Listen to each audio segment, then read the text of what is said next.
نجات آ جائے تو اہل بیت کے سفینے میں سوار ہو جائے، نجات آ جائے۔ تو جب آپ نے یہ ارشاد فرما دیا تو اس شب آپ نے حدیث قصہ بھی پڑھی اور سنی ہے۔ حدیث قصہ کے مطابق اگر میں آپ سے یہ سوال کروں کہ اہل بیت کسے کہا جاتا ہے تو یوں تو آپ 12 کے 12 آئمہ کو اس میں شامل کر سکتے ہیں، اس کے الفاظ اور اس کے مفہوم اور اس کی تفسیر کے مطابق، مگر 5 نام ایسے ہیں کہ جو اہل بیت میں شامل ہیں، اور اس کی دلیل یہ ہے کہ رسول اللہ نے چادر کے نیچے ان افراد کو لانے کے بعد اور اللہ سے دعا کی تو اس میں یہ لفظ آپ نے ارشاد فرمائے اللہم ہؤلاء اہل بیتی، کہ یہ میرے اہل بیت ہیں۔ تو 4 نام آپ اہل بیت کے زبان رسالت کے مطابق بتا سکتے ہیں۔ ان ناموں میں امام حسین علیہ السلام کا نام بھی موجود ہے کہ آپ اہل بیت ہیں۔ تو جب رسول اللہ یہ ارشاد فرما چکے کہ میرے اہل بیت کی مثال نوح کے سفینے کے جیسی ہے، پھر کیا وجہ ہے کہ اس کے باوجود آپ نے علیحدہ سے ارشاد فرمایا ان الحسین مصباح الہدی و سفینۃ النجات، کہ حسین ہدایت کا چراغ ہے، نجات کی روشنی۔ اہل بیت میں امام حسین موجود تھے، مگر امام حسین کے لیے الگ سے ارشاد فرمایا کہ یہ نجات کی کشتی ہے۔ اب اس کے جواز میں بہت سی باتیں بیان ہوئی کہ مقصد کیا ہے رسول اللہ کا۔ کسی نے بیان کیا کہ ایک بڑا سفینہ ہوتا ہے، ایک چھوٹا سفینہ ہوتا ہے، اور بڑے سفینے تک انسان کی پہنچ نہیں ہوتی جب تک وہ چھوٹے سفینے میں سوار ہو کر بڑے سفینے تک نہ پہنچے۔ اس لیے کہ بڑے سفینے کناروں پر کھڑے نہیں ہوتے، وہ اندر کھڑے ہوتے ہیں۔ بڑے سفینے تک وہی جائے گا جو چھوٹے سفینے میں سوار ہو کے اس تک پہنچے گا۔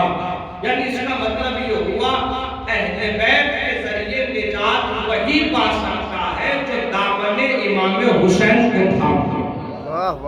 اگر تم نے حسین کو چھوڑا تو لاکھ کہتے رہنا ہم اہل بیت کو مانتے ہیں، ہم اہل بیت کے سفینے میں سوار ہیں، ہمیں اہل بیت سے نجات ملے گی، تو اس وقت تک نہیں مل سکتی جب تک کہ تم امام حسین کے ساتھ نہ ہو جاؤ۔ حسین مجھ سے ہے، میں حسین سے ہوں۔ یہ معتبر حدیث، بڑی بڑی کتابوں میں یہ حدیث لکھی گئی، میرا حسین مجھ سے ہے، میں حسین سے ہوں۔ المختصر یہ بھی اس کا مطلب بھی یہی ہے کہ حسین رسول سے ہے، اس میں کوئی بحث کی گنجائش نہیں ہے، مگر امام حسین کی وہ محنتیں، وہ قربانیاں، کربلا کی تاریخ، کربلا کی داستان اس بات کی دلیل ہے کہ ساری محنت رسالت ضائع ہو جاتی اگر امام حسین نہ ہو۔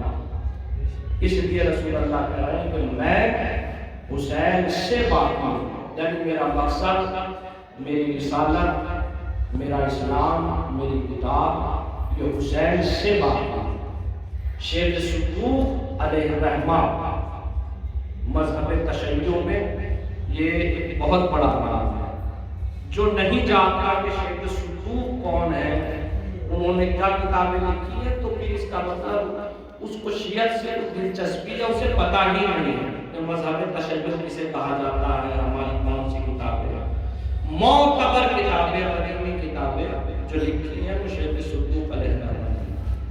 علماء کہتے ہیں ان کو زمانے کے امام نے دعا دیا، ان کے والد محترم نے خط لکھا ہے امام کی خدمت، آپ کے اولاد نہیں ہے تو آپ نے خط لکھا، مولا دعا کیجیے کہ اللہ مجھے ایک بیٹا دے۔ امام کے خط کا جواب آیا، آپ نے اس کے مطابق ایک کنیز سے عقد کیا یا کسی دوسری خاتون سے عقد کیا، اللہ نے آپ کو ایک بیٹا دیا۔ امام نے اس میں خبر دی تھی کہ اللہ آپ کو ایک بیٹا دے گا جو ہمارے دین کے کام آئے گا تو شیخ صدوق پیدا ہوا، اور اب ان کی تاریخ کہتی ہے کہ 300 سے زیادہ کتابیں انہوں نے مذہب تشیع میں لکھی، 300 سے زیادہ۔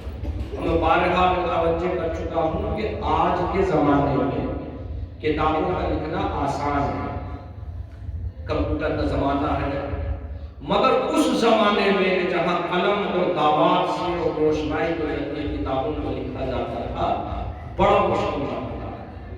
انسان محنتوں کے مدتوں کی محنتوں کے باوجود ایک کتاب لکھ لیتا تھا، پھر اس کتاب کی حفاظت۔ آج تو آپ چاہیے دکان پہ کوئی ایسا کاغذ دیجیے جس پر برسات کا بھی اثر نہ ہو، تو آپ کو اچھی کوالٹی کا اٹھا کے دے گا، لیمینیشن کرا دے۔ مگر اس زمانے میں کوئی کاغذ مل گیا آپ اس پر لکھا کرتے، پھر اس کی حفاظتیں ہو گئی۔ تو 300 سے زیادہ کتابیں شیخ صدوق علیہ الرحمہ نے لکھی۔ یہ اپنی کتاب میں ایک حدیث بیان کرتے ہیں کہ جب امام حسین کی ولادت ہوئی تو اللہ نے کچھ لوگوں پر، کچھ ذات پر وحی نازل کی۔ تو ہمارے رسول پر وحی نازل ہوتی ہے، ملائکہ پر وحی نازل ہوتی ہے، جنت کے دروگہ پر وحی نازل ہوتی ہے۔ کیا وحی نازل ہوتی ہے؟ جہنم کے دروگہ پہ بھی وحی نازل ہوتی ہے۔ جہنم والے سے کہا آج جہنم کی آگ کو خاموش کر دے کہ میں نے امام حسین کو پیدا کیا۔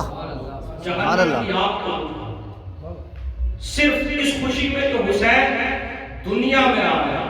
اب آپ سوچئے، تھوڑا سا اس پر غور و فکر کیجئے، وہ اللہ جو حسین کو پیدا کر رہا ہے تو جہنم کی آگ کو بجھانے کا حکم دے رہا ہے۔ اگر کوئی انسان صرف اطاعت امام حسین میں زندگی گزارے، کیسے ممکن ہے کہ حسین کے ساتھ بھی رہے اور خدا اسے جہنم میں بھیجے؟ ہو ہی نہیں سکتا۔ یعنی نجات، آپ یہ دیکھیے رسول کیوں کہہ رہے ہیں میرا حسین سفینہ ہے نجات کا۔ ولادت اپنی شیخ صدوق لکھ رہے، دروگہ سے کہا جہنم کو خاموش کرے۔ جنت والے سے کہا آج جنت کو اور سجا کہ میں نے حسین کو پیدا کیا۔ واہ! چلیے آپ کے مطلب کا ایک نتیجہ اور یہ بھی نکل گیا کہ خوشیوں میں سجاوٹ کا کرنا اسلام میں جائز ہے۔ اس سیرت رسالت بھی نہیں، یہ تو باقاعدہ اللہ کا فعل ہمیں مل رہا ہے کہ جب اللہ نے پیدا کیا تو وہی نازل ہوئی۔ شیخ صدوق نے لکھا کہ جنت کو اور مزین کیا جائے کہ حسین میں پیدا کیا گیا۔ البتہ یہ خیال رکھا جائے کہ اگر خلوص سے انسان اللہ کی خوشنودی کے لیے اور اسلام کا کام سمجھتے ہوئے سجاوٹ اتنی ہی کرے گا جتنی اس کی حیثیت ہوگی، چونکہ اسے اللہ کو خوش کرنا، اللہ تو اتنے میں خوش ہو جائے گا جتنی اس کی حیثیت ہے۔ بندہ اتنے میں خوش نہیں ہوگا، بندہ تو اتنے میں خوش ہوگا کہ جو اس سے پہلے سجاوٹ ہوئی تھی اس سے کچھ زیادہ کر کے دکھائے گا، تب لوگ خوش ہوں گے۔ بھائی آپ نے کام اچھا کیا۔ اور اسلام میں کسی بھی ایسے کام کی کوئی جگہ نہیں ہے کہ اس میں خوشنودی پروردگار کا خیال نہ رکھتے ہوئے انسان کسی بندے کی خوشی کا خیال رکھے، ایسے فعل کی اسلام کی کوئی جگہ نہیں ہے۔ پھر وہی نازل کی ملائکہ پر، ملائکہ سے کہا صفے باندھ کے کھڑے ہو جاؤ۔ صفے باندھ کے کھڑے ہو گئے، کیا کرے پروردگار کا میری تسبیح کرو، میری تعریف کرو، تسبیح پڑھو، تعریف کرو۔ اچھا میں آپ سے پوچھوں، ملائکہ میں اور انسانوں میں بنیادی فرق ہے، اور بنیادی فرق یہ ہے کہ انسان اس طرح سے آزاد پیدا ہوا، خواہشات لے کر اور مختار پیدا کیا گیا کہ اس کی مرضی ہے کہ یہ عبادت کرے نہ کرے، مگر ملائکہ کے یہاں ایسا کوئی معاملہ نہیں ہے۔ اللہ نے جس ملک کو بھی پیدا کیا وہ ملک جب سے پیدا ہوگا جب تک باقی رہے گا۔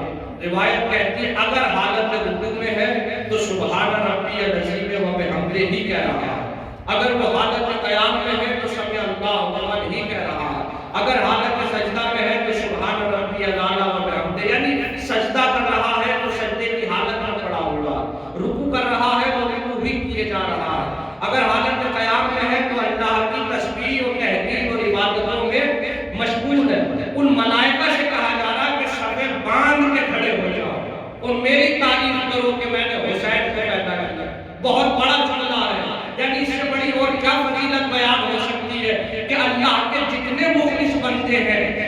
بات کو خوش ہوئے کہ وہ اللہ کے بندے ہیں، آدم اس لیے خوش ہوئے کہ وہ اللہ کے بندے ہیں، نوح ابراہیم اس لیے خوش ہوئے کہ وہ اللہ کے بندے ہیں، مگر کوئی روایت نہیں کہتی کہ اللہ نے بھی خوشی کا اظہار کیا ہو۔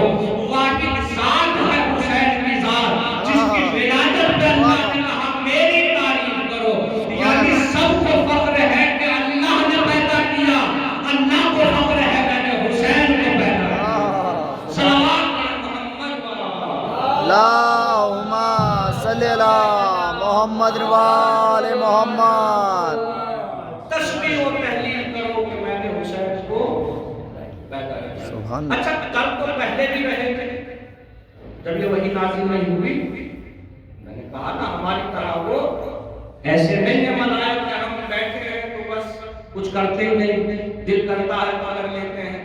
ملک تو عبادت میں مشغول ہے، اللہ نے اسے خواہشات دی ہیں۔ خواہشات سے مراد یہ ہے کہ اس کے دل میں کوئی تمنا نافرمانی کی پیدا ہوتی ہی نہیں۔ مگر ایک واقعہ یہ بھی آج ہی کے دن کا بڑا عجیب و غریب واقعہ، فطرس کا واقعہ۔ ملک مشہور کر دیا گیا فطرس کے لیے کہ اس نے غرور کیا، گھمنڈ کیا، یا اس نے اللہ پر نعوذ باللہ کوئی اعتراض کیا، تو پھر ایک سوال یہ پیدا ہو جاتا ہے کہ کیا ملک کے اندر کی خواہشات ہے؟ ملک کے اندر خواہشات ہے۔